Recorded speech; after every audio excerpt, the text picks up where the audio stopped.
Je me souviens qu'étant plus petit, j'avais vraiment du mal à m'intégrer aux autres enfants. J'ai eu un certain rejet social par rapport aux autres enfants, alors je n'arrivais pas à comprendre si c'était moi, si c'était eux. Maintenant, aujourd'hui, je sais que c'est plutôt une force extérieure qui était invisible, donc qui est la maladie, qui me fait que j'arrivais pas à m'intégrer, j'arrivais pas à jouer comme les autres, j'arrivais pas à comprendre les autres dans dans leur manière de fonctionner. Et ça m'a fait beaucoup de peine, ça m'a fait beaucoup de mal. J'ai ressenti comme un rejet social au quotidien et ça m'a beaucoup touché. Je me souviens que au fur et à mesure du temps, je suis allé voir un psychologue. euh, bon, après, j'ai eu mon histoire de bipolaire avec une bouffée délirante aiguë, tout ça. Mais je me souviens une fois, je suis allé voir ma psychologue avec celle qui est aujourd'hui ma femme. À l'époque, on était séparés, mais maintenant c'est ma femme. Et durant cette séance, en fait, j'ai sorti une lettre que j'avais écrite juste avant. Et je savais exactement ce qui allait se passer. Enfin, exactement ce qui allait se passer. Je savais que j'allais pleurer et qu'il allait y avoir beaucoup d'émotions, quoi. Et donc j'ai sorti cette lettre et en fait, dans cette lettre, je me décrivais comme un monstre. Un monstre qui sait pas s'adapter, qui fait du mal autour de lui. Un monstre qui va détruire son entourage et qui va faire que du mal, quoi. Et à l'époque, j'avais pas encore mis un nom sur le mal, ce mal-être qui me, qui m'habitait. Aujourd'hui, je sais que je suis pas ce monstre, ce monstre, c'est la maladie, et que c'est contre ça que je dois lutter. À la fin de cette séance, après avoir lu cette lettre, donc j'étais quand même en larmes, et puis ma, ma compagne aussi, et je pensais que ça allait avoir une, que ça allait être mal pris, et finalement ça a été très bien pris, et ma femme a fini par me prendre dans ses bras, quoi.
Bonjour, je m'appelle Julien, j'ai 28 ans, je suis diagnostiqué bipolaire de type 2 depuis un an.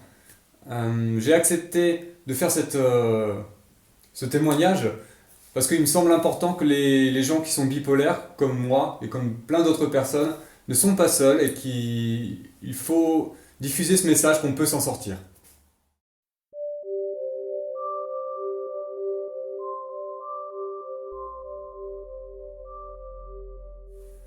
Le terme de bipolarité, pour moi, ça permet de mettre un nom sur ma maladie, qui souvent, longtemps, m'a fait beaucoup de mal, m'a fait me sentir très très mal. J'avais un profond mal-être en moi et j'arrivais pas à mettre un nom. Et le fait de pouvoir mettre un nom sur ça, c'est magique, ça change tout en fait. Après, je préfère le terme de maniaco-dépressif parce que je trouve qu'il est plus représentatif dans les termes où on retrouve vraiment le maniaque et puis la dépression. Mais ça permet vraiment de mettre un nom sur ce qui nous habite, cette maladie qui nous habite et pour lequel on va cohabiter pendant un long moment, quoi.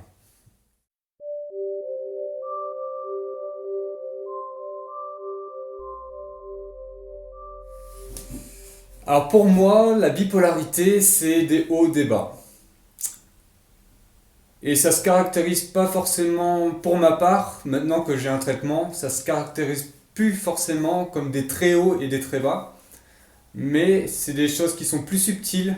Désormais, c'est un début de dépression qui va s'intensifier si je fais pas les choses adéquates, comme par exemple en parler dans mon entourage, aller voir ma psychologue, en parler à mon psychiatre, prendre mon traitement, faire du sport, etc. Après, moi j'ai plutôt ce côté dépressif plutôt que le côté maniaque, hypomaniaque, mais dans les deux cas, puisque je vis quand même les deux, dans les deux cas, je trouve que le début est toujours très subtil et il faut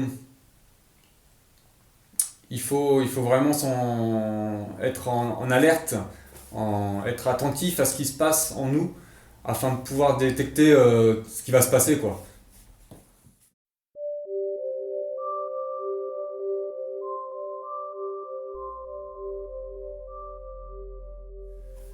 Alors pour moi, les origines, elles sont dans un premier temps, enfin surtout environnementales. C'est-à-dire qu'on a eu des expériences étant petit, et ces expériences nous ont façonné d'une certaine manière qui font que, qui fait que aujourd'hui on est qui on est. Et si cette façon de nous avoir façonné est assez traumatisante, et ben pour moi c'est ce moment-là où il y a eu le déclic de la bipolarité qui s'est mis en marche, quoi. Et je sais pas si c'est très compréhensible ce que je dis, mais pour moi c'est l'environnement avant tout qui façonne la bipolarité. Après je sais qu'il y a le côté génétique qui est aussi une forte part, mais et après l'hygiène de vie. Une hygiène de vie qui favorise la dictologie, enfin les addictions, le mal manger, mal dormir, etc. Je sais et je pense que ça va engendrer davantage la bipolarité, quoi.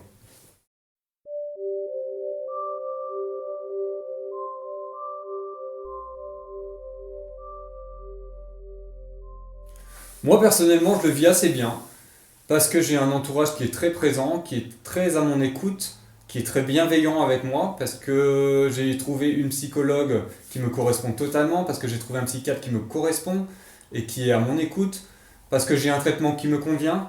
Donc pour moi, c'est quelque chose que je vis assez bien, même s'il y a des périodes où je le vis un peu plus mal, forcément. Il y a des périodes qui sont plus dures que d'autres. Donc moi personnellement, je le vis assez bien. Maintenant, avant, je le vivais vraiment mal. Je comprenais pas mon entourage ne me comprenait pas. Et c'était quelque chose qui était vraiment dur à vivre, en plus des phases que je pouvais avoir, quoi. Ce qui est le plus difficile à gérer pour moi, c'est vraiment de repérer la phase dans laquelle je vais être. Là, je parle actuellement et je parle pas de mon passé où je n'avais pas encore de traitement, tout ça. Mais maintenant que j'ai un traitement, ce qui est le plus difficile pour moi, c'est vraiment de trouver ce moment où mon état va changer. Que ce soit que je passe dans un état dépressif ou dans un état hypomaniaque. C'est-à-dire que par exemple, je sais que si je commence à avoir des pensées qui vont vers l'envie de tout quitter, bah c'est sûrement que je commence à avoir une phase. Alors après, il faut déterminer si c'est une phase dépressive ou hypomaniaque. Et ça, je vais le déterminer en fonction de si j'ai plutôt tendance à être défaitiste ou alors hyper optimiste, quoi. Mais c'est le plus difficile pour moi, c'est vraiment de repérer ce moment où finalement il faut que il faut entre guillemets que j'arrête de prendre de réelles décisions parce que je sais que c'est la maladie qui parle et que c'est pas moi.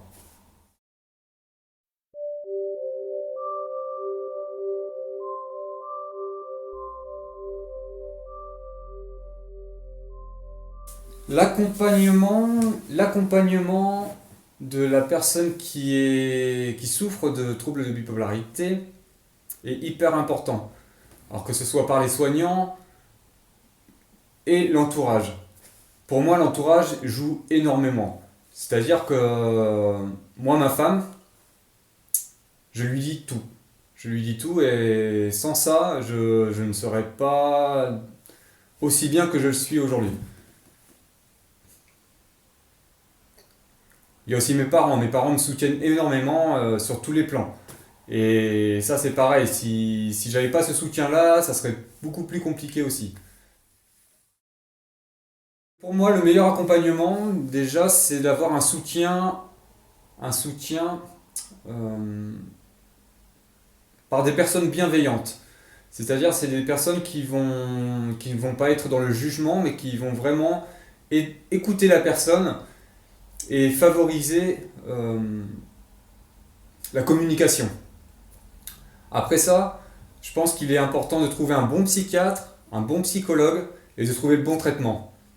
Et en plus, avoir une hygiène de vie qui est saine. Alors, on a on peut avoir une définition différente d'une vie saine en fonction de la personne, ça c'est logique. Donc, moi personnellement, par exemple, avoir une vie saine, c'est faire du sport, écrire, lire, travailler et avoir une activité dans laquelle que j'aime pratiquer quoi. Je pense que pour se rassurer, une personne qui est bipolaire a besoin d'écoute surtout. Alors, elle a besoin d'entendre des choses du style que tout va bien se passer, que c'est pas de sa faute aussi, que le fait de culpabiliser, c'est à cause de la maladie. Faut pas rentrer dans ce jeu-là, quoi. Après, c'est surtout d'une écoute qu'elle a besoin, c'est-à-dire il faut créer un environnement dans lequel la personne va pouvoir se confier et lâcher ce poids qu'elle a en elle, parce qu'elle en a gros sur la patate en général, et ça c'est super important, enfin, de mon avis, de mon point de vue.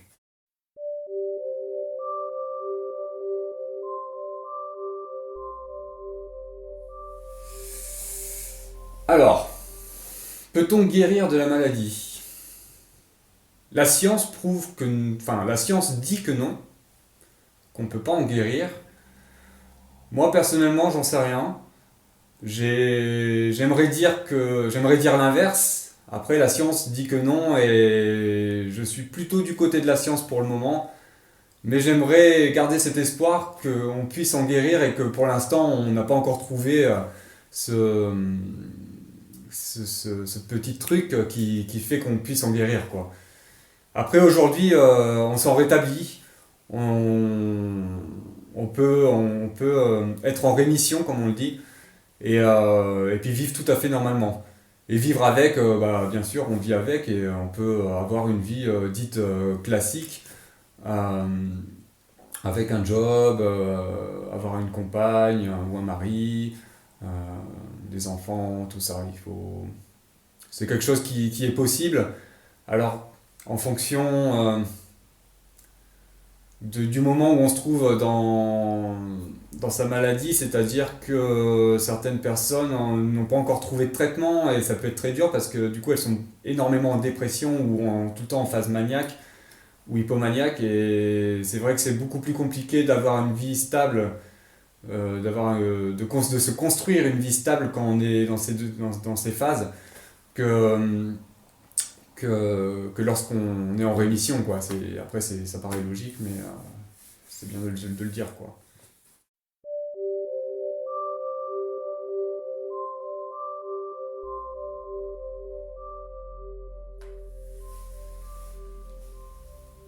Rien que moi, euh, avant d'être malade, j'avais un regard sur les maladies mentales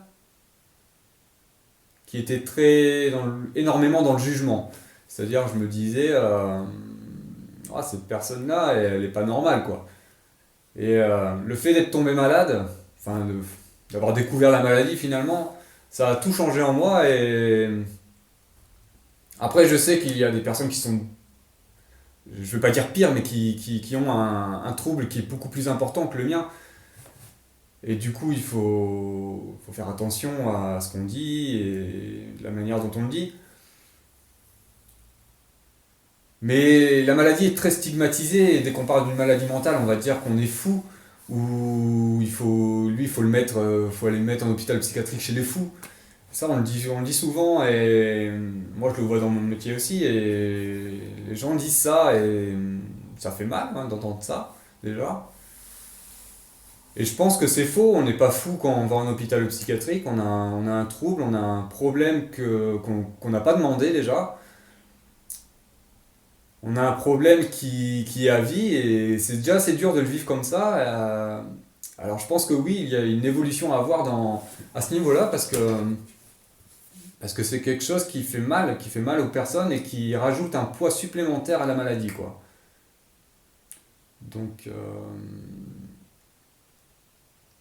donc si vous n'êtes pas atteint de ce trouble et que vous regardez cette vidéo,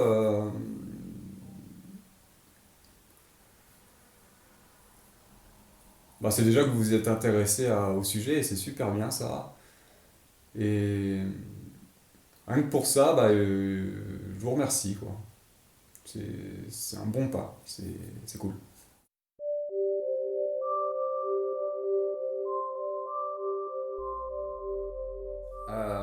Bien entendu, je trouve que c'est hyper important de médiatiser là-dessus, dans le sens où le média, particulièrement tout ce qui va être les vidéos, les films, les reportages, et ben,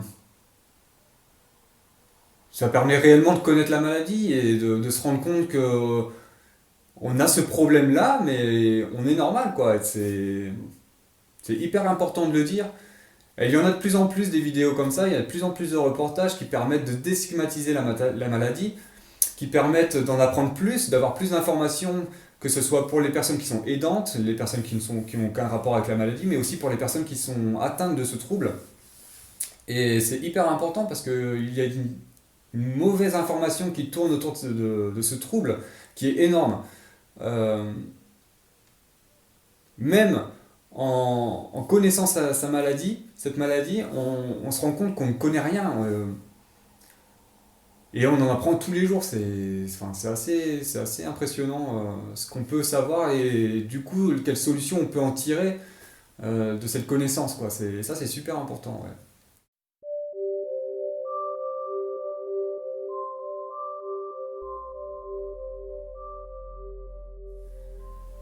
Moi, personnellement, je pense qu'un bipolaire a une personnalité qui est propre, qui arbore des périodes qui sont plus ou moins compliquées, mais sa personnalité, elle est très riche. Souvent, on est très sensible, on est très créatif. Après, on a ce problème de dépression et d'hypomanie, ou de manie. Mais quand on est stable, on peut faire des choses qui sont extraordinaires, même, enfin, même en hypomanie, mais on, on est des personnes qui sont très riches. Je sais pas si j'arrive à me faire comprendre. Euh, je sais pas comment le dire. On est tout aussi intéressant que les autres, en fait, finalement. C'est ça que je veux dire,